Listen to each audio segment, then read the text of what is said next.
베드로전서 4장 7절부터 8절까지 말씀이 되겠습니다. 신약성경 381쪽입니다. 베드로전서 4장 7절, 8절 두 절의 말씀입니다. 우리 저와 여러분이 한 목소리로 같이 읽겠습니다. 시작.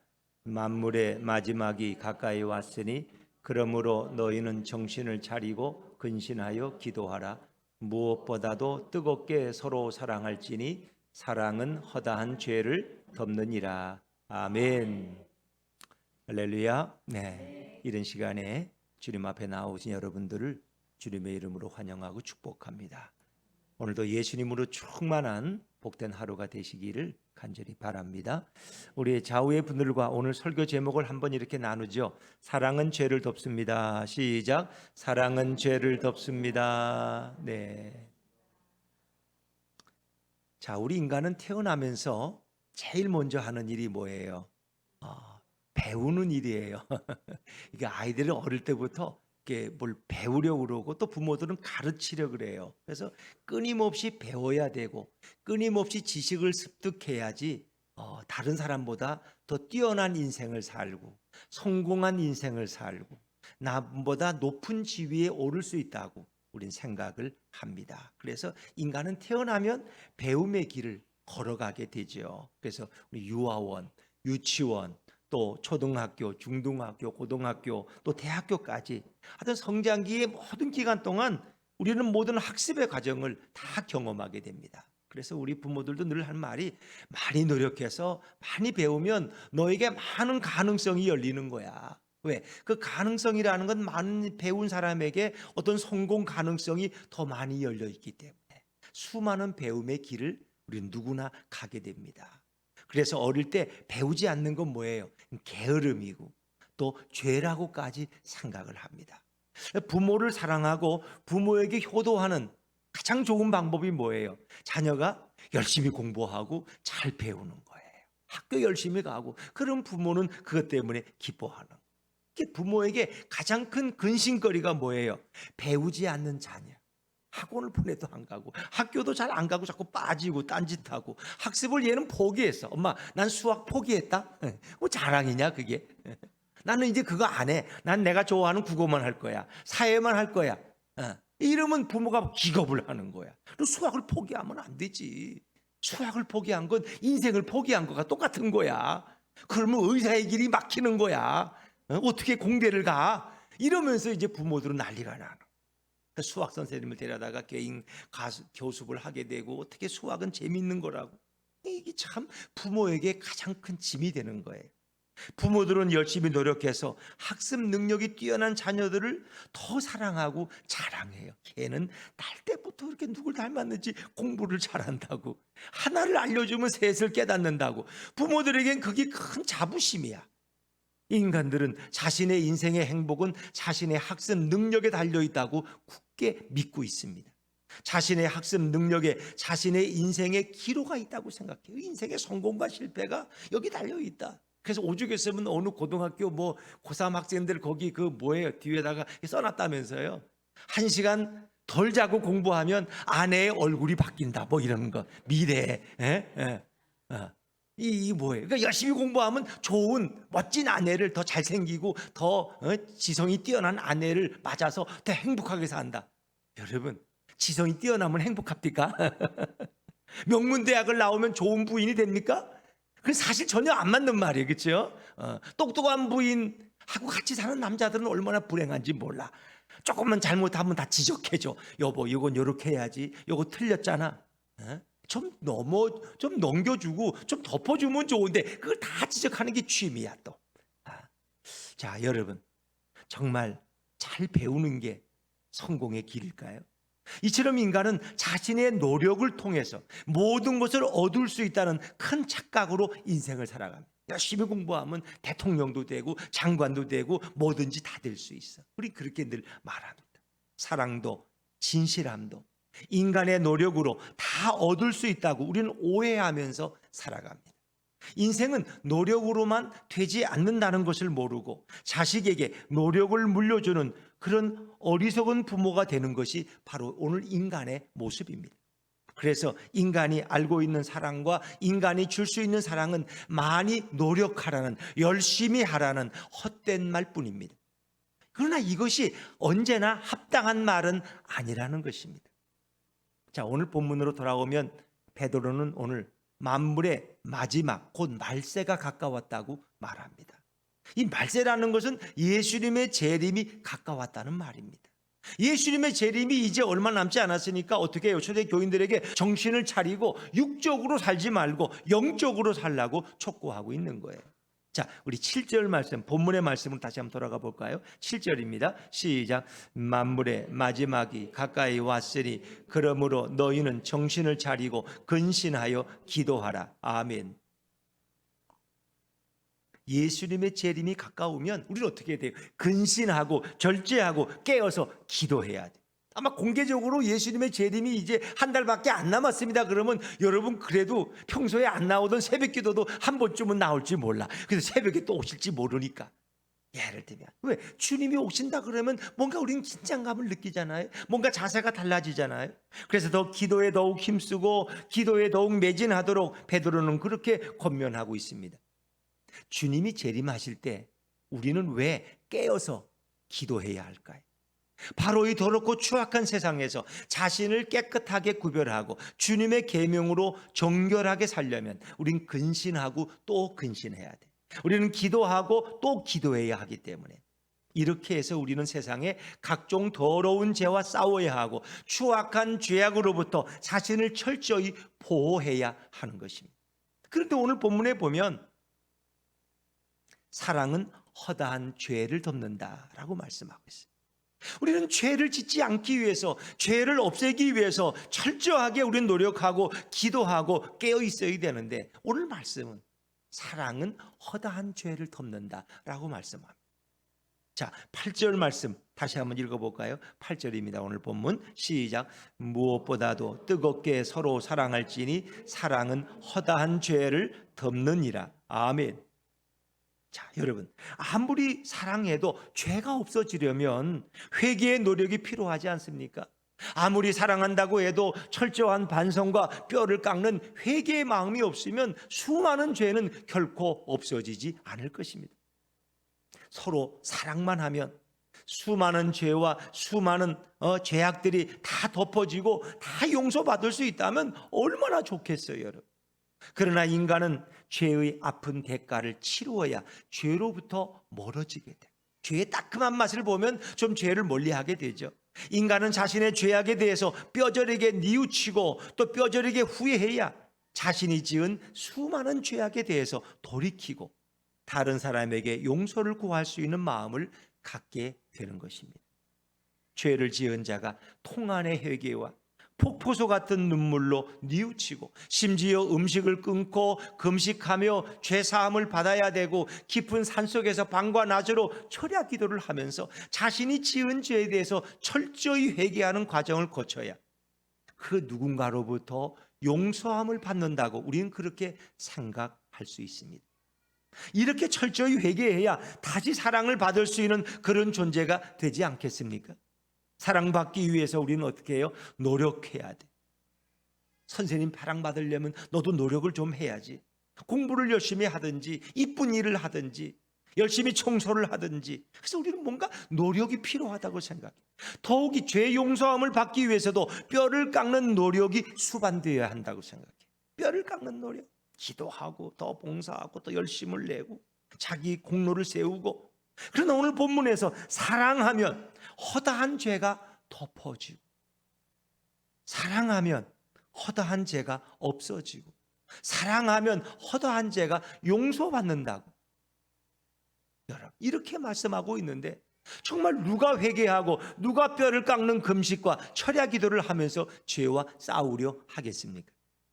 사랑도 죄를 멀리하는 삶도 다 인간이 노력해야 되지 않을까요? 초대교인들은 이렇게 생각했어요. 이것이 멋진 신앙생활이고 이것이 바른 것으로 생각했습니다.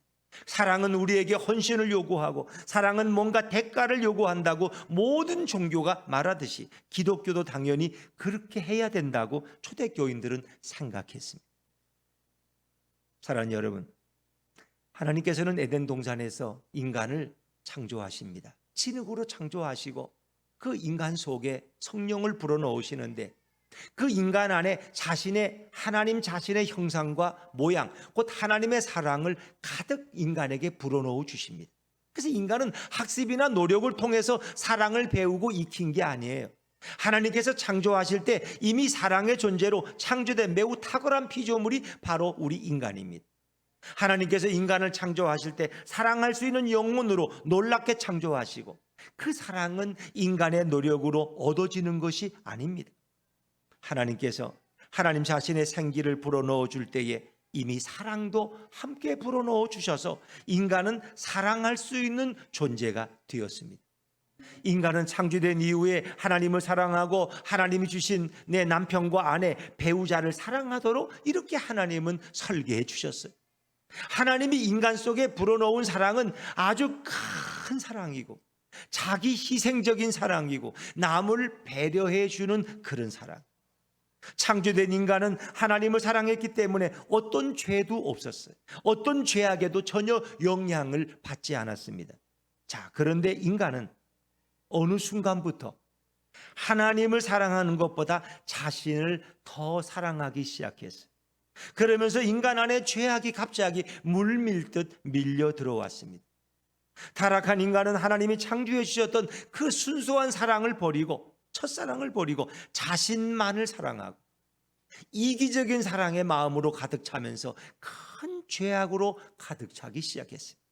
타락한 인간은 더 이상 하나님이 주신 사랑이 아니라 인간의 이기적인 사랑을 채우기 위해서 남의 것을 빼앗는 그런 존재가 되었어요.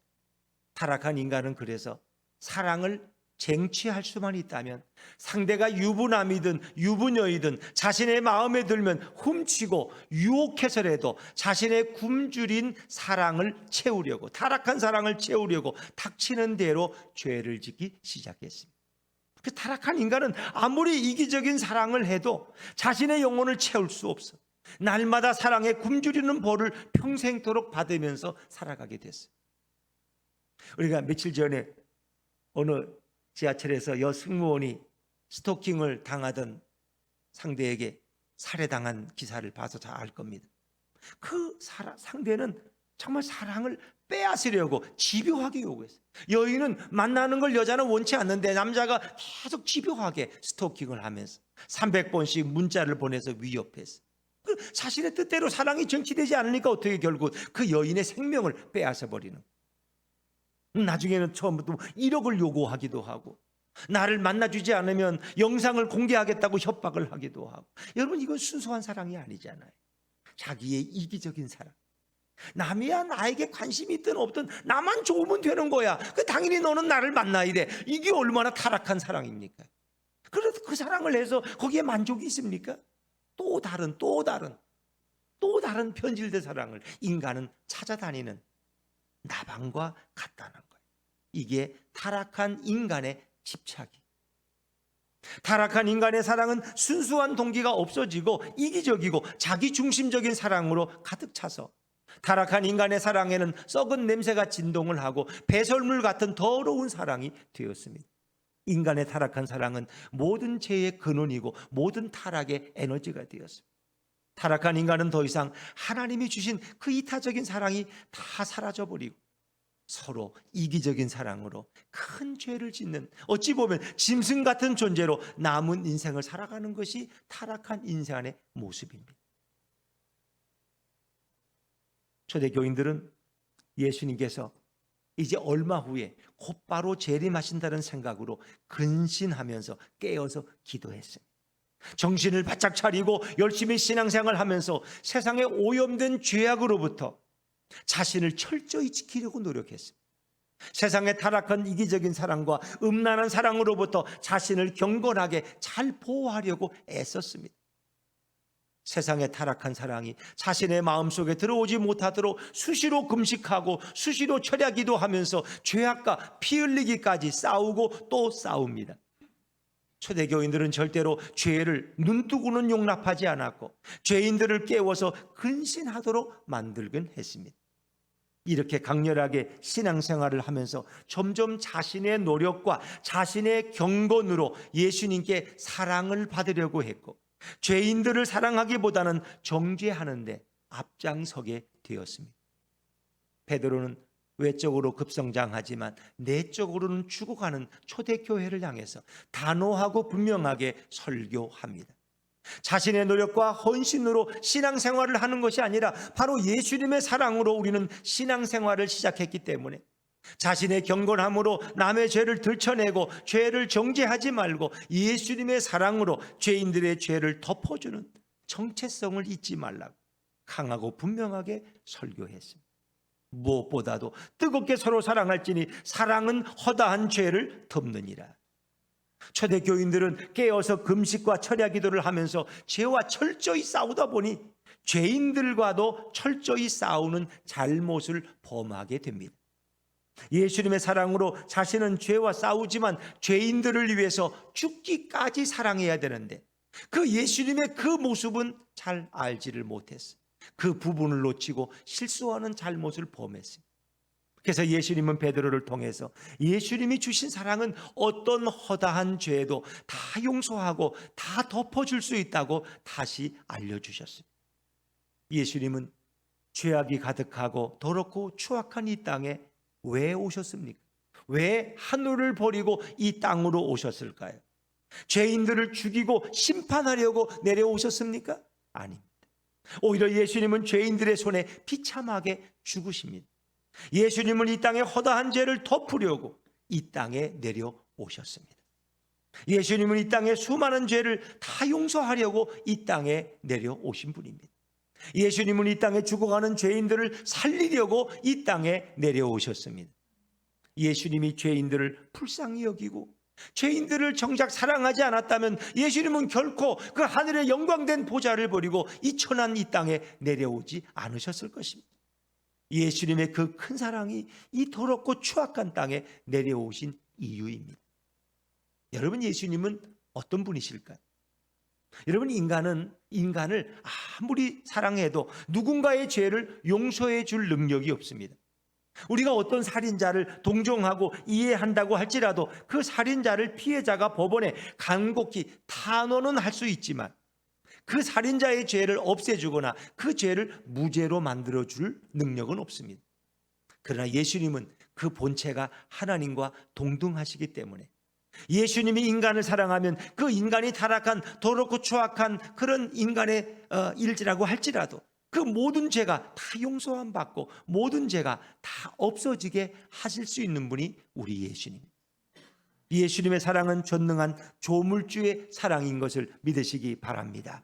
예수님이 누군가를 사랑하면 그 죄를 즉시 다 없애주고 다 용서함 받게 하실 수 있어요. 예수님의 사랑은 죄를 없애주는 신적 권위의 사랑입니다. 예수님은 창조주라고 신약 성경은 분명히 말합니다. 예수님은 창조의 권세와 능력으로 자신이 사랑하는 자의 죄를 즉시로 없애주시고 즉시로 사해 줄 수 있는 권세와 능력을 가지신 분입니다. 예수님은 인간의 회개와 인간의 금식을 필요로 하지 않습니다. 예수님은 인간의 죄를 용서해 주기 위해서 인간의 협조를 얻을 필요가 전혀 없습니다. 예수님은 하나님과 동등한 위치에서 인간의 모든 죄를 한순간에 다 용서해 주실 수 있는 분입니다. 그것은 인간의 노력이 아니라 예수님의 신적인 권세로서 죄를 없애줄 수 있는 분입니다. 예수님은 이 땅에서 죽어가는 죄인들을 너무나도 사랑하셨습니다. 그 당시에 가장 더럽고 추악한 죄인으로 꼽히던 세리들을 사랑하셨고 창녀들을 예수님은 사랑하셨습니다. 이들은 가까이 하면 안 될 자들이고 사랑하면 안 될 자들이지만 예수님은 그런 자들까지도 다 사랑하셨습니다. 예수님께서 죄인들을 멀리하지 않고 그들과 가까이 했기 때문에 이스라엘 종교 지도자들, 그 경건하다라고 하는 제사장과 서기관과 율법사들은 예수님을 미워하게 됩니다. 저 예수란 자가 저 죄인들과 함께 어울리잖아? 이건 안 되는 거예요. 경건한 유대인의 입장에서는 도저히 용납할 수 없는 거예요. 그래서 그들은 예수님도 창녀처럼 취급했고 세리처럼 예수님을 바라보았습니다. 가난한 예수님께서 세리를 사랑한 것은 돈이 필요했기 때문이라고 조롱했습니다.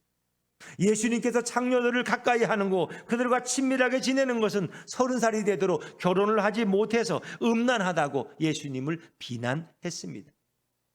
예수님은 사랑하지 말아야 할 심한 죄인들을 사랑했기 때문에 그 죄인들과 함께 동일한 정죄를 받았고 그 죄인들과 같은 부류로 취급을 받고 낙인이 찍히셨습니다.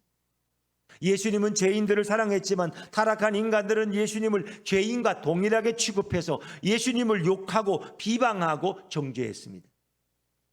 또 예수님이 하는 모든 설교를 다 거부했습니다. 예수님이 설교를 시작하면 은혜를 받으려는 겸손한 태도가 아니라 비방하기 위해서 들었고 설교가 끝나기 무섭게 달려와서 예수님의 설교를 신랄하게 비난했습니다. 예수님의 얼굴에 맷돌질하는 행위와 말을 그들은 서슴지 않았습니다. 어느 날 동네에 죄를 많이 지은 한 여인이 예수님께 찾아왔습니다. 자, 우리 그 본문이 좀 길지만 천천히 한번 본문 읽어보죠. 누가복음 7장 36절부터 50절까지 말씀입니다. 많이 길죠? 그러나 너무 중요한 본문이니까 우리 천천히 한번 좀 같이 읽어봅니다. 한 목소리로 시작. 한 바리새인이 예수께 자기와 함께 잡수시기를 청하니 이에 바리새인의 집에 들어가 앉으셨을 때에 그 동네에 죄를 지은 한 여자가 있어 예수께서 바리새인의 집에 앉아 계심을 알고 향유 담은 옥합을 가지고 와서 예수의 뒤로 그 발 곁에 서서 울며 눈물로 그 발을 적시고 자기 머리털로 닦고 그 발에 입 맞추고 향유를 부으니 예수를 청한 바리새인이 그것을 보고 마음에 이르되 이 사람이 만일 선지자라면 자기를 만지는 이 여자가 누구며 어떠한 자 곧 죄인인 줄을 알았으리라 하거늘 예수께서 대답하여 이르시되 시몬아 내가 내게 이를 말이 있다 하시니 그가 이르되 선생님 말씀하소서. 이르시되 빚 주는 사람에게 빚진 자가 둘이 있어 하나는 500데나리온을 줬고 하나는 50데나리온을 줬는데 갚을 것이 없으므로 둘 다 탕감하여 주었으니 둘 중에 누가 그를 더 사랑하겠느냐. 시몬이 대답하여 이르되 내 생각에는 많이 탕감함을 받은 자니이다. 이르시되 내 판단이 옳다 하시고 그 여자를 돌아보시며 시몬에게 이르시되 이 여자를 보느냐. 내가 내 집에 들어올 때 너는 내게 발 씻을 물도 주지 아니하였으되 이 여자는 눈물로 내 발을 적시고 그 머리털로 닦았으며 너는 내게 입 맞추지 아니하였으되 그는 내가 들어올 때로부터 내 발에 입 맞추기를 그치지 아니하였으며 너는 내 머리에 감람유도 붓지 아니하였으되 그는 향유를 내 발에 부었느니라. 이러므로 내가 네게 말하노니 그가 많은 죄가 사하여 졌도다. 이는 그의 사랑함이 많음이라. 사함을 받은 일이 적은 자는 적게 사랑하느니라. 이에 여자에게 이르시되 함께 앉아있는 자들이 속으로 말하되 이가 누구에게 죄도 사하는가 하더라. 예수께서 여자에게 이르시되 내 믿음이 너를 구원하였으니 평안히 가라 하시니라. 아멘. 자, 그 여인은 너무나 많은 죄를 지어서 동네에서 익히 잘 알려진 그런 여인입니다. 그 여자는 금식한 것도 아니고 그 여자는 철야기도 한 것도 아닙니다. 다만 길지 않은 시간 동안 예수님의 발을 어루만지며 그 발을 붙잡고 하염없이 눈물만 흘렸고 자기의 귀한 머리털로 예수님의 발을 닦아드렸습니다. 이 여자는 예수님에게 어떤 말도 하지 못했습니다. 이 여자는 예수님에게 자신의 죄도 고백하지를 않았습니다. 이 여자는 예수님에게 자신의 과거의 잘못도 말하지 않았고 단지 발을 붙잡고 눈물을 흘렸고 단지 자신의 머리털로 예수님의 발을 씻어드렸을 뿐입니다. 예수님도 아무 말 없이 그 여자를 묵묵히 쳐다보셨습니다. 예수님도 그 여자의 과거를 묻지 않았고 예수님도 그 여자의 죄를 묻지 않았습니다. 아무 말 없이 잠시 시간이 흐른 뒤에 예수님은 그 여자의 무수한 죄를 모두가 다 알고 있는 그 죄를 용서해 주신다고 선포하셨습니다. 그리고 그 여자가 죄 용서를 받은 이유는 바로 많이 사랑을 받았기 때문이라고 예수님은 말씀하셨습니다. 죄를 용서받는 유일한 길은 예수님께 사랑을 받아야 했습니다. 예수님이 사랑하면 모든 죄는 일순간에 다 사라질 줄로 믿습니다. 그렇습니다. 예수님이 바로 이런 죄사함의 사역을 하기 위해서 이 땅에 내려오셨고 우리를 사랑하시는 겁니다. 사랑이 있으면 미움도 없어지고 기꺼이 용서가 됩니다. 그러나 사랑이 없으면 미움도 없어지지 않고 용서도 결코 되지 않습니다. 사랑은 단순히 추상적인 그런 개념이 아닙니다. 사랑은 수많은 에너지를 포함하고 있고 사랑은 무수한 열매를 주렁주렁 맺을 수 있습니다. 예수님은 인간을 사랑하기 때문에 인간들을 위해서 이 땅에 내려오셨고 인간들의 모든 죄를 다 용서해 주셨습니다. 예수님에게 죄 용서는 사랑 때문이었습니다. 예수님의 사랑으로 모든 죄인들은 모든 죄를 다 용서받게 되었습니다. 예수님이 사랑하지 않으면 왜 죄를 용서해 주시겠습니까? 하나님이 세상을 이처럼 사랑하셔서 독생자를 주셨으니, 그렇죠? 사랑 때문에.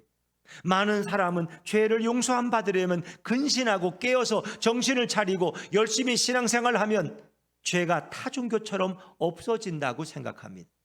자신의 노력과 자신의 헌신으로 모든 죄가 없어질 수 있다고 자기 신앙 중심으로 생각했습니다. 자신이 금식하고 자신이 철야기도 했기 때문에 자신이 뉘우치는 눈물로 회개했기 때문에 예수님도 어쩔 수 없이 나의 죄를 용서해 줄 수밖에 없다고 생각하게 되었습니다. 그러나 인간의 모든 죄는 오직 예수님만이 용서할 수 있습니다. 오직 예수님만이 인간의 죄를 사해 주실 수 있습니다. 인간의 노력이나 헌신으로 죄가 없어지는 것이 아닙니다. 예수님의 사랑 때문에 인간의 죄는 한순간에 다 용서함 받게 되는 것입니다. 인간의 사랑으로 아무것도 할 수 없고 아무 죄도 용서할 수 없지만 예수님의 사랑은 모든 죄도 녹일 수 있는 큰 사랑의 영광로인 것을 믿으시기를 바랍니다. 하나님께서 태초에 인간을 사랑했기 때문에 인간을 창조하신 거예요.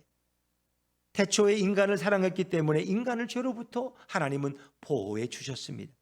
그러나 타락한 인간은 죄로부터 더 이상 보호받지 못하고 죄악 가운데로 빠져버리고 맙니다. 타락한 인간은 하나님의 사랑을 다 걷어내고 타락한 인간은 하나님의 사랑을 발로 차버렸습니다.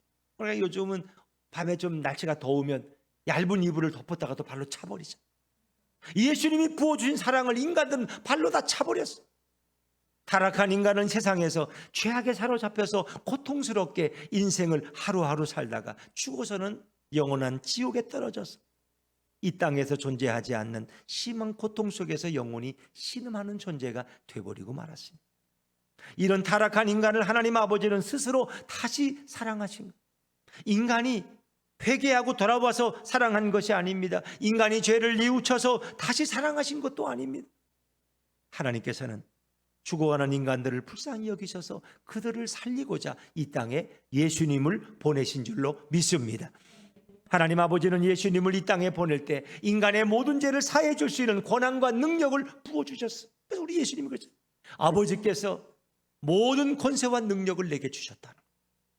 그 주님이 오셔서 우리에게 사랑하시고 우리에게 명령하시는 거예요. 예수님은 하나님과 자신을 사랑하는 자들에게 어떤 것도 요구하지 않으시고 그 자리에서 그들의 무수한 죄악을 다 용서해 주셨습니다. 죄를 용서받으려면 어떤 일을 해야 된다, 어떻게 헌금을 해야 된다, 얼만큼 기도해야 된다, 이런 것도 없어요. 예수님은 우리를 사랑하시기 때문에 우리 죄를 다 용서해 주셨어요.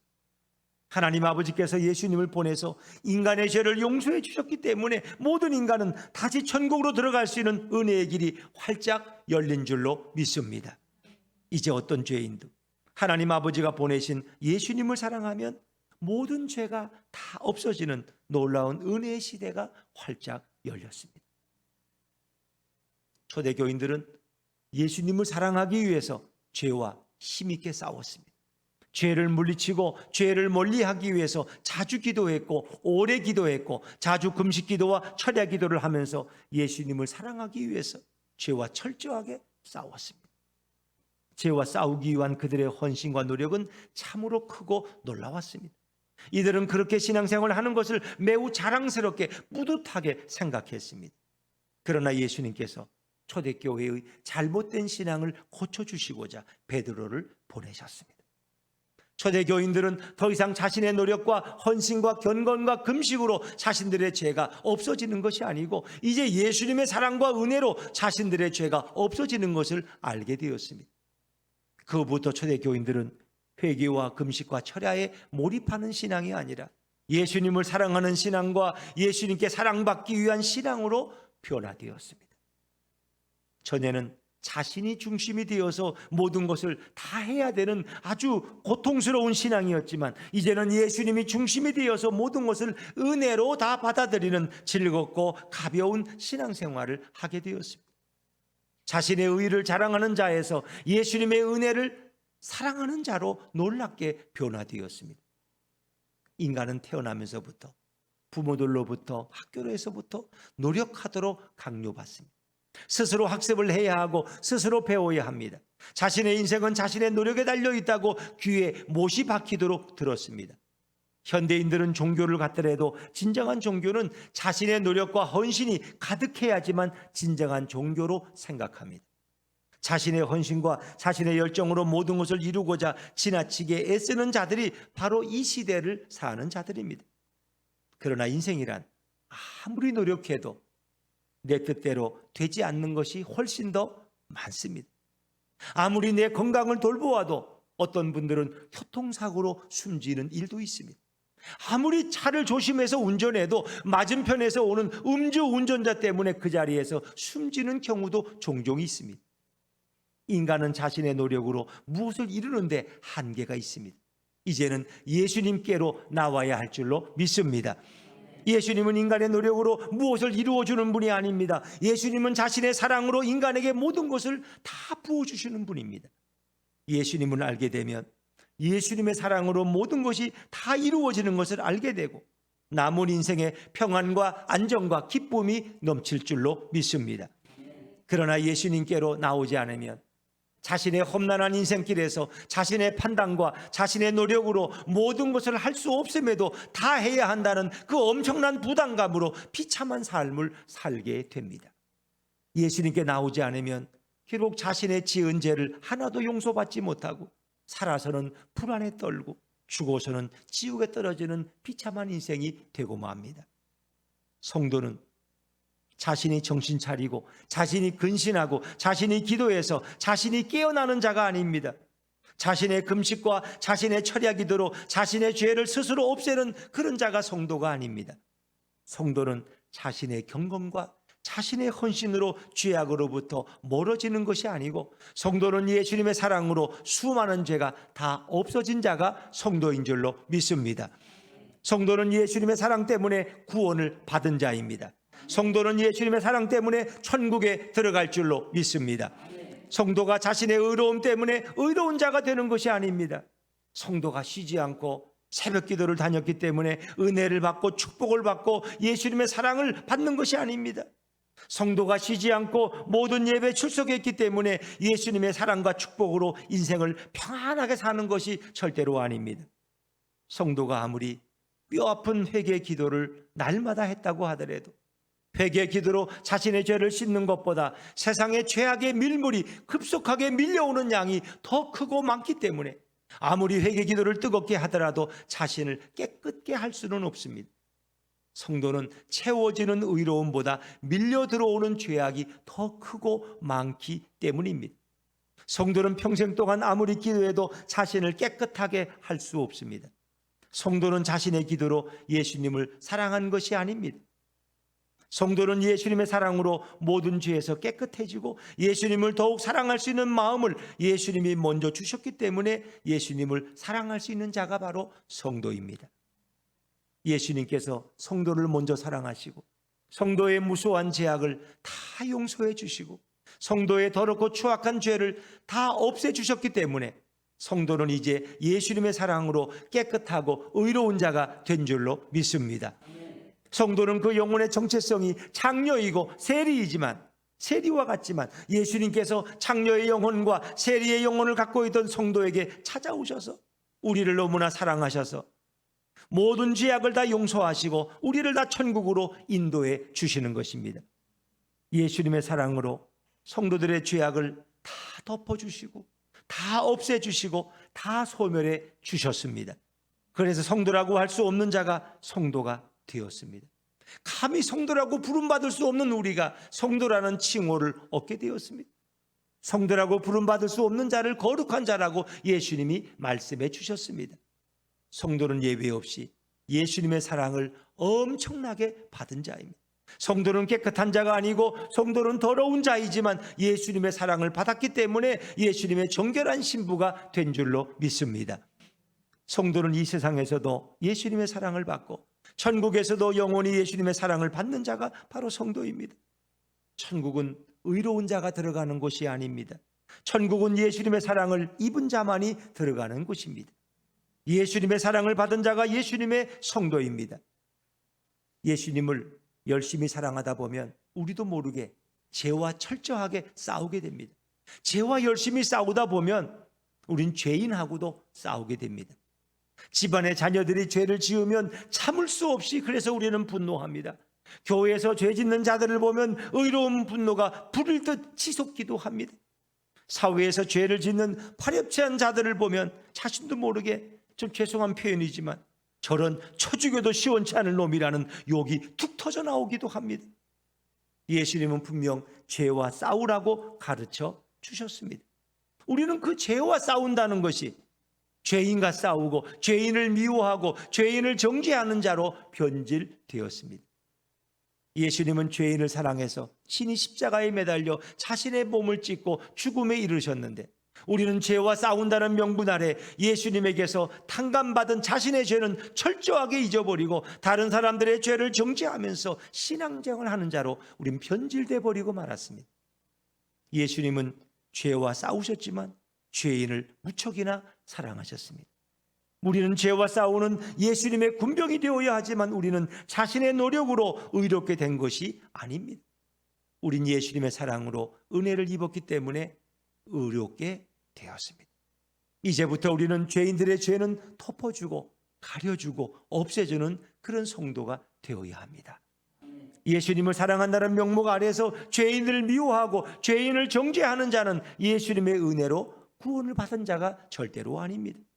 그런 사람은 바리새인처럼 자신의 노력으로 구원에 이른 자처럼 의롭게 행동하고 점령군처럼 무시되고 죽창을 들고 다니며 찌를 자를 찾는 것과 같습니다. 교회는 서로 죄를 들추어서 서로 정죄하는 것이 아닙니다. 교회는 서로 죄를 고소하고 서로 무엇을 잘못했는지 파헤치고 따지고 묻는 곳이 아닙니다.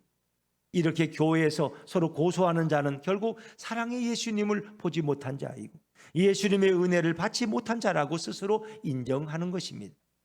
교회에서 죄를 덮어주는 자보다 죄를 들추어내는 자가 많으면 차라리 절간으로 피신하는 것이 훨씬 더 평안하게 사는 방법입니다.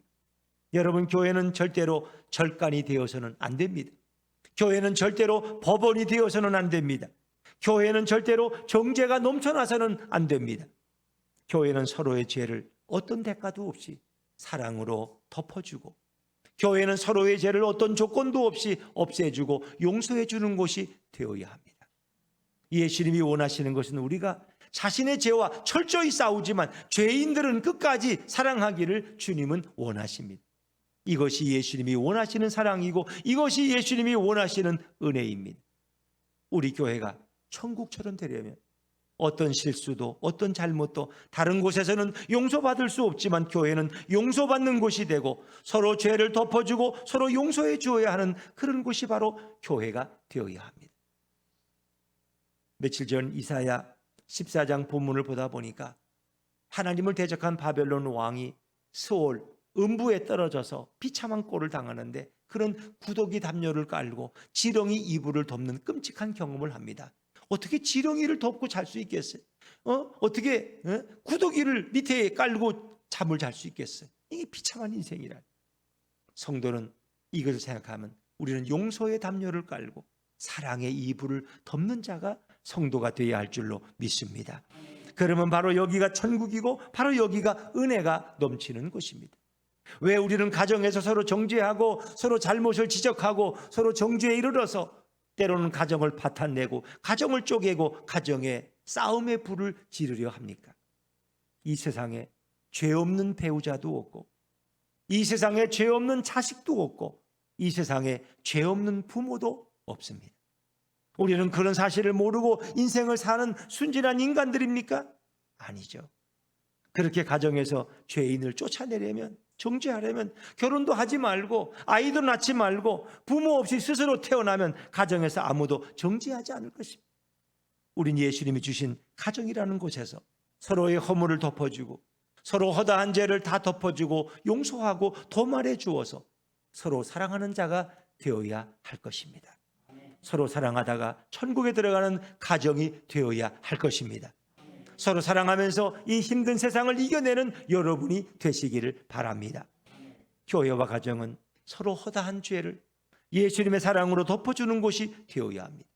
우리가 예수님처럼 죄인들의 허다한 죄를 사랑으로 덮어주면 예수님은 그런 자의 모든 죄와 허물을 자신의 보혈로 다 덮어주실 줄로 믿습니다. 이런 사람은 이 세상에 쫓겨다니는 자가 아니라 이런 사람은 세상을 쫓아내는 자가 되고 예수님의 권세와 능력으로 어디를 가든지 은혜가 함께 할 줄로 믿습니다. 결론의 말씀입니다. 이제 우리는 예수님처럼 넘치는 사랑으로 이 세상에서 허다한 죄를 짓고 사는 자들의 모든 죄악을 다 용서해 주는 자가 되고 싶어요. 정말 말씀대로 살고 싶고 말씀대로 교회와 가정에서 사랑으로 모든 죄를 다 덮어주고 싶어요. 그러나 자녀들의 잘못을 보면 또 그게 그렇게 안 돼요. 마음은 결심했지만 또 현장을 목격하면 그게 안 돼. 이렇게 소리를 지르고 욕을 하고 정죄를 하게 되는 거예요. 교회에서 마음에 들지 않는 자가 있으면 그런 자의 뒷조사를 통해서 모든 죄를 만천하에 다 밝히고 싶어 하는 것입니다. 우리는 우리 자신의 내면과 싸워야 합니다. 정죄하는 자의 낮고 더러운 위치에서 사랑하는 자의 높고 존귀한 위치로 우리는 올라가야 합니다. 어떻게 하면 될까요? 이렇게 하려면 세상과 반대로 살아야 됩니다. 세상은 꼴보기 싫은 인간은 두고두고 짓밟습니다. 그런 세상과 우리는 다른 가치관으로 살아야 합니다. 그렇게 하려면 성경에 기록된 예수님을 보셔야 합니다. 예수님은 모든 죄인의 죄를 다 용서해 주시고 모든 죄인들을 살리기 위해서 친히 십자가에 죽으심으로 인간의 허다한 죄를 자신의 죽음으로 다 덮어주셨습니다. 우리는 끄집어내려고 그러는데 예수님은 다 덮어주셨어요. 이 내용은 신구약 성경 전체 내용에 흐르는 내용입니다. 성경을 읽으면 이런 예수님의 숭고하고 희생적인 사랑을 목격하게 됩니다. 성경을 읽고 또 읽게 되면 교회에서 정죄하고 가정에서 정죄하는 자가 아니라 예수님처럼 죄를 덮어주고 가정에서 허물을 덮어주는 자가 될 수 있습니다. 결국 성경을 멀리해서 세상의 가치관으로 인생을 살 것인지 아니면 날마다 성경을 가까이해서 참으로 예수님의 시각으로 인생을 살아갈 것인지 여러분은 선택하고 결정해야 됩니다. 세상의 가치관으로 살면 날마다 만나는 사람들 정죄해야 되고 날마다 누군가의 죄를 들추어내는 추악한 인생을 살게 됩니다.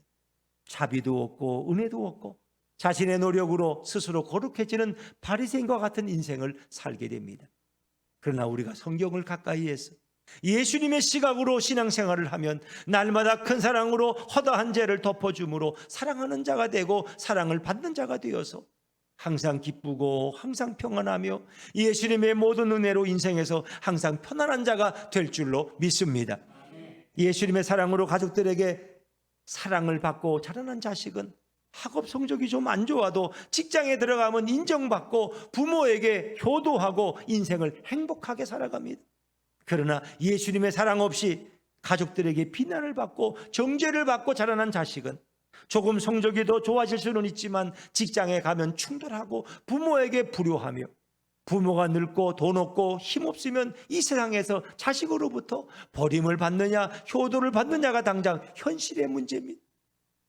성경을 통해서 예수님의 사랑을 배워야 하고 성경을 통해서 허다한 죄를 덮은 예수님의 사랑을 우리는 온몸으로 익혀가야 합니다. 그러면 주변의 사람들이 모이고 쉴 수 있는 기댈 수 있는 인생의 큰 나무로 우리는 성장하게 됩니다. 성경은 날마다 읽으면 날마다 예수님의 사랑을 우리에게 가르쳐 주고 있습니다. 사람의 얼굴에 평안이 있는 것은 예수님의 사랑이 있기 때문이고, 사람의 얼굴이 험악한 것은 예수님의 사랑이 없기 때문입니다. 아무리 성형수술을 해도 예수님의 사랑이 없으면 가식과 거짓의 인생이 되고 맙니다. 그러나 성형을 전혀 안 해도 예수님의 사랑이 가득하면 은혜가 충만한 인생이 될 줄로 믿습니다.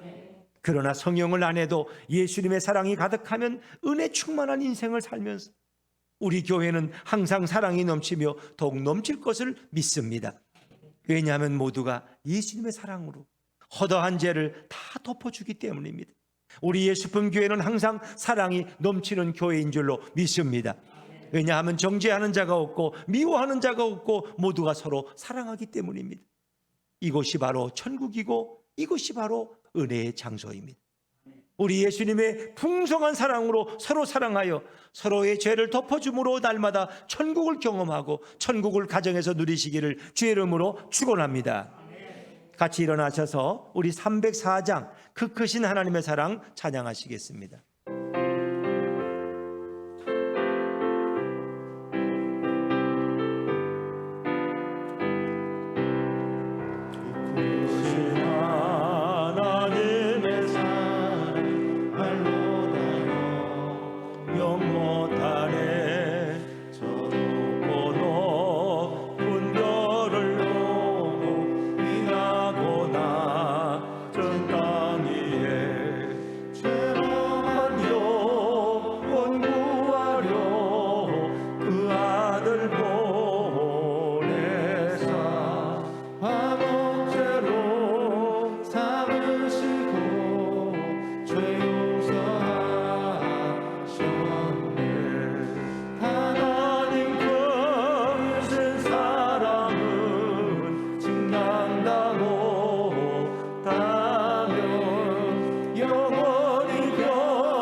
절제